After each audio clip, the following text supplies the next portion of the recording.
श्रृंखला में हम आपसे मुलाकात कराते हैं अपने पुराने बैच के श्रीमान जितेंद्र जी से, जिनके स्वागत में आप जोरदार तालियां बजा सकते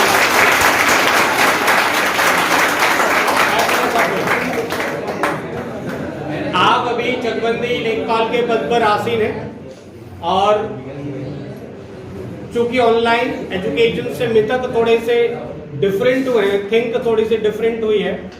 ये उन बैच के लोग हैं जो केवल ऑफलाइन में बहुत ज़्यादा ट्रस्ट करते थे, जिसको हम ब्लाइंड ट्रस्ट कहते हैं, जब ऑनलाइन जैसे एजुकेशन का अता पता नहीं था। और आज ये सुकून से रिजल्ट में है, बढ़िया सी नौकरी है। और आप जानते हैं अगर नौकरी बढ़िया हो तो फिर बाकी सर के मुकाबले से हम आपसे रूबरू कराएंगे। हाँ जी, नमस्कार दोस्तों। आप लोग अभी श्योर सक्सेस संस्थान में पढ़ रहे हैं। मैं भी यहाँ का बहुत पुराना स्टूडेंट रह चुका हूँ। सन 2016 से मैं पोस्टिंग में हूँ। मेरा नाम जितेंद्र प्रताप है और मैं अभी चकबंदी लेखपाल की पोस्ट पर हूँ। साथ में चीज़ें अपनी तैयारी कर रहा हूँ, लेकिन छोड़ चुका हूँ क्योंकि जॉब में आके नहीं हो पाते। आप लोग अभी बहुत अच्छे संस्थान में पढ़ रहे हैं। ऑनलाइन की तरफ आजकल रुख ज़्यादा कर रहे हैं स्टूडेंट लोग। ऑनलाइन में छोटी सी कमी आपको बहुत ज़रूरी है जानना। वीडियो में करो या फिर आप बैच लो, आपको एक सबसे बड़ी परेशानी ये मिलेगी, आप कमेंट कितने भी करते रहो, कुछ बात समझ में ना आए, आप एक के बाद दो के बाद 4-10 कमेंट कर रहे हो, रिप्लाई आपको हाल फिलहाल मिलेगा नहीं। मैंने एक बात देखी, वहाँ पे क्या होता है, कुछ सेलेक्टेड स्टूडेंट होते हैं ना, उन्हीं के कमेंट शो होते हैं। आप चाहे 50 कमेंट कर लो, आपको कभी नहीं मिलेगा कोई। ये बात नोटिस करना कभी, चाहे यूट्यूब पे लो, चाहे आप अपना एनरोल बैच लो, आपके कमेंट का कभी रिप्लाई नहीं आएगा। और अगर आप ऑनलाइन में कुछ बात नहीं समझ पा रहे हैं तो आपको नहीं मिलेगा उसका जवाब। और उससे बड़ी बात, आप जिस संस्थान में पढ़ रहे हैं, यहाँ की एक से बढ़िया एक फैसिलिटी, मैनेजमेंट बहुत बढ़िया। और उससे अच्छी बात आपको एक बात बताएं, आपके जो सर हैं सचिन बघेल सर और केडी सर, ये एक ही सब्जेक्ट में ना होके मल्टीपर्पज़ में आपको पढ़ा सकते हैं। आपने देखा भी होगा। रही बात टीचर्स की, सभी टीचर बढ़िया होते हैं। आप एक बात जानते होंगे, जैसे महाभारत देखा है सबने, आपने, सबके तर्कस में तीर एक से होते हैं, लेकिन उन्हें चलाने वाला कौन है? वैसे ही मैनेजमेंट का हिसाब होता है। टीचर सभी लगभग एक से, लेकिन मैनेजमेंट क्या कर रहा है, कैसे करवा रहा है, किसे देख रहे हैं, तो इस चीज़ पर भी गौर कीजिएगा। बाकी आप लोगों को परेशानियाँ भी रहती होंगी पढ़ाई में, पूछ सकते हैं आप लोग, कुछ बताइए। आपका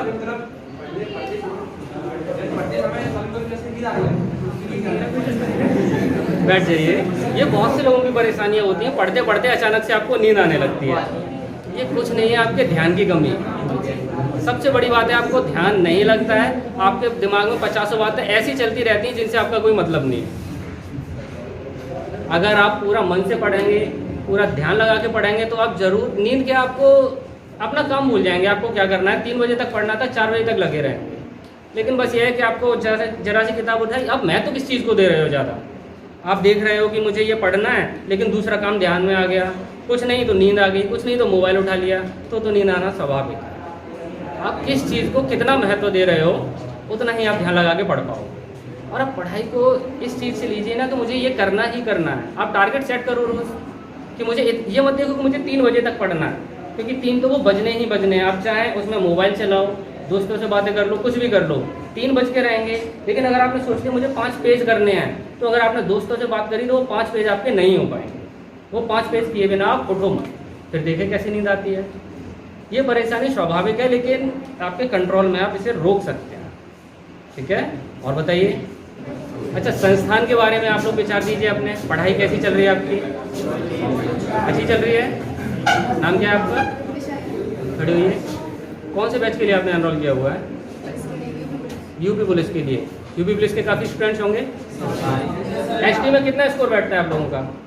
क्योंकि देखिए, जब आप जिस संस्थान से जुड़े हुए हैं, वहाँ आपको केवल पढ़ना ही नहीं है, आपको यहाँ से नौकरी लेके निकलना है। आप पढ़िए यहाँ पे 1 साल, 2 साल, 3 साल, इससे क्या है, सर को फीस देते रहिए, बात खत्म। जब आप सिलेक्शन लेके निकलेंगे तब सर का पर्पज़ पूरा होगा। ऐसा थोड़ी ना कि सर केवल बिजनेस चला रहे हैं। अब उन्हें आपकी चिंता थी, तभी तो बुलाया गया है कि आपकी परेशानियां समझाएं, अपनी बात हम बताएं और आप अपनी बताएं। देखिए, चिंता करने वाले हर जगह आपको मिल जाते हैं, दिखाने वाले, लेकिन जो वास्तव में करते हैं वो आपके लिए काम भी करेंगे। तो आप जुड़िए, अपने दोस्तों को भी जोड़िए संस्थान से। हाँ बताइए, खड़े हुए पहले। नाम क्या है आपका? बताइए। जैसे हम यूपी पुलिस की तैयारी कर रहे हैं, जी हाँ। ठीक है, और वैसे और कोई मतलब और फॉर्म आगे वो डाल दिया, लेकिन तैयारी इसकी कर रहे हैं, जी हाँ। एकदम से वो एग्जाम आया था, मतलब पहले से कुछ नहीं करते, एकदम से एग्जाम आ जाता है और मतलब कुछ ही मार्क्स से रह जाते हैं, और लेकिन मतलब तैयारी यूपी पुलिस की कर रहे हैं, तो उसके लिए हाँ देखिए, आपने मान लीजिए पुलिस का फॉर्म डाल रखा है, अभी आ गया लेखपाल का फॉर्म आ गया, पहले देखिए कि आपका सिलेबस कौन सा सेम है। आप दो नाव में पैर कभी मत रखो। अब ये देख लीजिए, आप पुलिस में जो सिलेबस आ रहा है उससे अगर जुड़ा हुआ सिलेबस उसका है तो आप उसकी तैयारी कीजिए। अगर एग्जाम देना है, फोकस आप एक ही तरफ रखिए। आप पुलिस का है तो उससे जुड़े हुए सिलेबस क्या हैं, लेखपाल में मान लीजिए हिंदी, इंग्लिश, रीजनिंग सब में सेम आ रहा है, तो उसकी तैयारी कीजिए। लगभग थोड़ा बहुत वेरिएशन होता है, ज़्यादा अंतर नहीं आएगा। लेकिन अगर आप सीजीएल की तरफ आएंगे, वहाँ इंग्लिश आपको बहुत पढ़नी पड़ेगी अलग से, है ना। ऐसा मत कीजिए। आप एक टारगेट से जुड़े हुए सारे बैच ज्वाइन कर, बैच के आप उसी से जुड़े हुए सारे एग्जाम दे लीजिए, ठीक है। जैसे पुलिस है, पुलिस के जुड़े हुए सिलेबस के कितने एग्जाम हैं तो आप कीजिए। अगर आप बहुत मेधावी हैं तो दोनों तरफ रखिए, लेकिन समय का थोड़ा सा ये ध्यान रखिए कि कम से कम आपको एक एग्जाम की तैयारी में कम से कम 2 महीने चाहिए, 1.5-2 महीना लग जाता है। अगर 10-15 दिन के अंतर में एग्जाम है, जैसे मान लीजिए 10 मई को उसका एग्जाम है, 20 मई को दूसरा, तो आप दोनों में से एक चुन लीजिए। अगर आप दोनों में कुछ चुनेंगे तो आपके दोनों बेकार, कुछ नहीं मिलेगा। या तो आप एक चुनो या दूसरा। लेकिन अगर आपको मिल रहा है 2 महीने बीच में मिल जा रहे हैं, तो 2 महीने का आप आराम से कीजिए तैयारी, क्योंकि इधर का आप एक एग्जाम देने के बाद रहे बचे सब्जेक्ट, जैसे मान लीजिए मैथ दोनों में सेम है, हिंदी एक सी है, अब अंतर आ गया इंग्लिश का, तो आप 2 महीने में इंग्लिश अच्छे से पढ़ सकते हो, सीरीज टेस्ट दे सकते हो, बाकी का सब अच्छा हो जाएगा। लेकिन अगर आप बिल्कुल अलग अलग और सेम समय पे चुन रहे हैं तो आप घाटा उठा जाएंगे, ऐसा मत कीजिए, ठीक है। और बताइए जी। एग्जाम टाइम में मैथ्स के क्वेश्चन को कैसे करना चाहिए, क्योंकि ऐसा नहीं कि मुझे मैथ्स नहीं आता, जी। लेकिन मेरे एसटी में मैथ्स का स्कोर नहीं होता। जी हाँ, देखिए अब क्या है, मैथ अगर आप पढ़ चुके हो पूरा, एक बार 2 बार आपने क्लास ले ली है पूरी, उसके बाद एक तो सर टेस्ट सीरीज जो देते हैं वो कीजिए। अगर फिर भी तो आप प्रीवियस पेपर उठाइए, प्रीवियस पेपर, और उसे लगाना शुरू कीजिए। लेकिन ऐसा नहीं, प्रीवियस पेपर आपका क्या होता है कि फिक्स क्वेश्चन है आपके, 25 क्वेश्चन सीजीएल का अगर आप दे रहे हैं तो उसमें 25 क्वेश्चन आते हैं।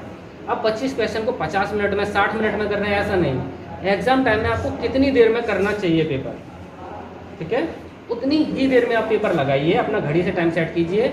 आपका पेपर पूरा हो गया, मान लीजिए आप बहुत बेकार स्टूडेंट से ही आपके 15-20 नंबर तो आएंगे मैथ में। उसके बाद आप ये देखिए आपको क्वेश्चन क्यों नहीं आए, बाद में फुर्सत में बैठ के, और हर क्वेश्चन को करते टाइम आप ये देखिए कि आप उस क्वेश्चन को छोटे से छोटा कैसे कर सकते हैं। ये नहीं कि आपने एक्स करके कर लिया, हो गया क्वेश्चन, नहीं, आपको और छोटा करना है, हर बार टाइम बचाना है, क्योंकि सीजीएल में सबसे ज़्यादा जरूरी है आपको टाइम बचाना पड़ेगा। यहाँ केवल 36 क्वेश्चन मिलती है, लगभग 36 सेकंड मिलती है क्वेश्चन को, तो आपको जल्दी से जल्दी निपटाना है।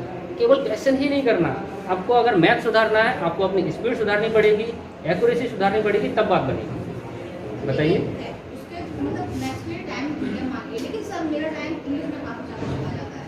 आपको मैनेज करना पड़ेगा। यहाँ क्या है, सीजीएल में आपने देखा होगा क्वेश्चन बहुत ज़्यादा बड़े नहीं आते। इंटर लेवल का मैथ है, इंटर का बच्चा कर सकता है सारे क्वेश्चन मैथ्स के, इंग्लिश के भी कर सकता है, लेकिन यहाँ खेल है पूरा स्पीड का और एक्यूरेसी का। सीरीज टेस्ट क्यों दिलवाए जाते हैं? स्पीड के लिए। आप अपनी एक्यूरेसी सुधारिए। अगर आपसे नहीं बन रही है तो आप कोशिश करिए हर क्वेश्चन को छोटे से छोटा करने की। अगर आपने क्वेश्चन 4 लाइन में किया है तो अगली बार आप कोशिश कीजिए कि उसे 2 लाइन में ही खत्म करें। दिमाग में सॉल्व कीजिए, पेन से मत कीजिए, कम से कम पेन उठाने की कोशिश कीजिए। आप धीरे धीरे आप में इम्प्रूवमेंट होगा। बाकी की बात है आप और भी सोचिए अपने बारे में जी। और बताइए, आपको इस संस्थान से जुड़ी एक बात बताऊं, जब हम लोग पढ़ते थे तब सर ने बहुत सारे स्टूडेंट को हमारे साथ के, मैंने खुद एडमिशन करवाए हैं कम फीस पे, ताकि कुछ लोगों का भला हो सके।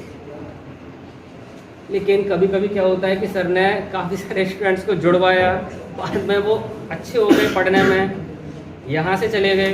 दूसरे लोगों ने कुछ अपनी कोचिंग संस्थान भी डाल लिए, कुछ लोगों ने देखा होगा आपने, तो वो बातें तो खैर अलग है, सबका अपना अपना बिजनेस होता है। लेकिन यहाँ की मैं आपको एक बात बताऊँ, सर ने फीस से लेके एक्स्ट्रा टाइम से लेके हमें हमारे बैच को क्या किया गया था, आपको कभी ऑनलाइन कोचिंग में ये नहीं मिल सकता कि जब हमारा बैच पूरा हो गया, एग्जाम आने में 3 महीने बाकी रह गए थे, सर ने हर बैच में से 5-6 स्टूडेंट उठा के एक सेपरेट बैच बना दिया, वो भी बिना फीस के। कोई फीस नहीं लगी थी हम लोगों से उस पर। तो आप लोग भी मेधावी बनिए, आगे बढ़िए, तो आपके साथ भी जरूर ऐसा सब कुछ होगा। और ये ऑनलाइन कोचिंग में आपको कभी नहीं मिलेगा।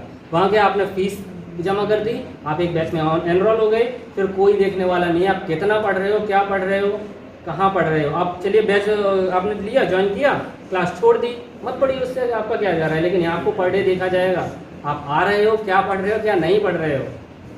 ये ऑनलाइन में नहीं मिल सकता, ऑफलाइन में ही होता है ये सब। मैंने कई सारे बैच इंग्लिश के लिए रखे, नहीं पढ़ा, क्या होगा बताइए। लेकिन यहाँ सर आपको टोकेंगे, क्यों नहीं आ रहे हो भाई। अंतर रहता है ऑफलाइन ऑनलाइन में, जानते होंगे आप लोग ये। और बताइए आप लोगों की समस्याएं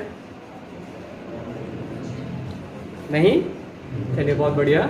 नहीं ना समस्याएं, वही बहुत बढ़िया है विद्यार्थी जीवन में, क्योंकि समस्याएं कभी आगे बढ़ने नहीं। आप इग्नोर करिए, पढ़िए, आगे बढ़िए, क्योंकि समस्याएं, जिंदगी में परेशानियां कभी किसी की ख़त्म नहीं होती। आप सोचो कि मेरा ये काम बन जाएगा उसके बाद मैं पढ़ना चालू करूँगा, तो आप कभी नहीं पढ़ सकते। छोटे से छोटा आदमी, बड़े से बड़े आदमी, सबके पास समस्याएं। जो छोटा है उसकी छोटी छोटी समस्याएं, जो बड़ा है उसके पास बहुत बड़ी बड़ी परेशानियां हैं। आप कहो बहुत अमीर आदमी अंबानी, उसके पास कोई समस्या ना हो, वो भी परेशान है अपने आप से। उसे अपने आप को नंबर 1 पोजीशन पर रखना है इंडिया में, परेशान तो वो भी है, टारगेट उसके सामने भी है ध्यान से।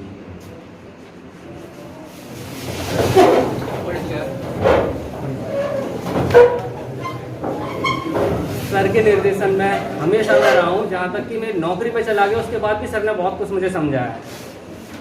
ताली बजाइए एक बार सर के लिए। मैं चाहता हूँ मेरी तरह आप लोग भी इसी तरह सर से जुड़े रहें हमेशा। नौकरी लीजिए अपनी अच्छे से, उसके बाद फिर भी सर से हमेशा आपको गाइडेंस मिलता रहेगा। यहाँ जैसे मैं आज यहाँ पे खड़ा हुआ हूँ, कल में से आप में से 10 स्टूडेंट यहाँ पे खड़े हो जाएं आके, बहुत अच्छा रहेगा। लेकिन उसके लिए आपको पढ़ना पड़ेगा, बहुत मेहनत करनी पड़ेगी, जिससे आप भी आगे बढ़ेंगे और फिर आपके साथ संस्थान का नाम बढ़ेगा। क्योंकि किसी भी कोचिंग का ब्रांड आप कितनी भी लगवा लीजिए, लेकिन असली जो ऐड करते हैं वो स्टूडेंट्स ही होते हैं। अगर आप ही परेशान हो, आप ही संतुष्ट नहीं हो, तो फिर कहाँ क्या चलेगा। आपकी जो भी परेशानियाँ हो सर से कहिए, जो भी दिक्कत हो सर को बताइए, सर हर एक चीज़ का वो ख़त्म हो जाएगी परेशानी। समझ में आ रहा है ना। तो अच्छे से पढ़िए आप लोग। और रही बात आप लोगों की परेशानियों की, तो वो कभी ख़त्म नहीं होंगी। घरेलू परेशानियाँ, छोटी छोटी बातों को इग्नोर करिए, अपने आप ध्यान लगाइए, क्योंकि सबके पास बराबर समय है और सफिशिएंट समय आप में से हर एक बहुत बड़ा अफसर भी बन सकता है और छोटा मजदूर भी बन सकता है। हर एक आदमी में ये क्वालिटी है। लेकिन बस आप अपने आप को किस डायरेक्शन में चला रहे हो, अपना टाइम कहाँ दे रहे हो। सब आप एक बात छोटी सी बताऊँ आपको, सर हैं नहीं बोलना चाहिए, लेकिन फिर भी किसी से भी अगर रिश्ते सुधारने हो, किसी से भी सही, आपको उसे समय देना पड़ेगा। आप किताबों से रिश्ते सुधारिए, इंसान से रिश्ते सुधारिए, किसी से भी करिए, आपको उसे समय देना पड़ेगा। अब आप कैसे समय देते हैं आपकी मर्जी। समझ में आ रहा है ना। ध्यान रखिए इस बात का। कैसे देते हैं ये भी आपकी ही मर्जी है। मैंने बोल दिया पहले ही, किताबों को, इंसान को, किसी को भी, लेकिन आपको समय देना पड़ेगा। अगर आप चाहते हैं नौकरी में सेलेक्ट होना, तो आप अभी ये मत देखिए कि किसी को पता नहीं चल रहा आप क्या कर रहे हैं। बैठ के किताब खुली हुई है, किताब के अंदर मोबाइल रखा है या मैगजीन रखी है, कुछ भी, किसी को पता नहीं चलेगा। धोखा आप अपने आप को दोगे। यहाँ पे सर के सामने आप 50 ST में नंबर कम आए, सर ने का नंबर क्यों आ रहे हैं कम, आप ऐसे ऐसे 50 बहाने बना दोगे, सर भी कहेंगे हाँ बच्चे के साथ बहुत बड़ी परेशानी है। लेकिन वास्तविकता तो आप भी जानते हो, बहाने बना रहे हो, वास्तव में परेशानी है। इसलिए ऐसी सब बातों से दूर रहिए। ये परेशानियाँ कभी ख़त्म नहीं होंगी। आप जिस जगह पर पढ़ रहे हैं, यहाँ से काफ़ी सारे स्टूडेंट हैं SSC में भी गए हुए हैं, वो लोग सब यहाँ नहीं आ पाएंगे क्योंकि बहुत दूर दूर हैं। इसलिए आप लोग कोशिश कीजिए, लगे रहिए। जो भी परेशानियाँ हो, यहाँ आपको सारी परेशानियाँ खत्म हो जाएंगी। आप इन दोनों फैकल्टी के साथ में हैं, मैं भी इनके निर्देशन में ही रहा हूँ। बहुत कुछ आपको मिलेगा, यकीन कीजिए। बस आप जुड़े रहिए और मेहनत करके पढ़िए। समझ में आ रहा है ना। आगे किसी की और कोई परेशानी।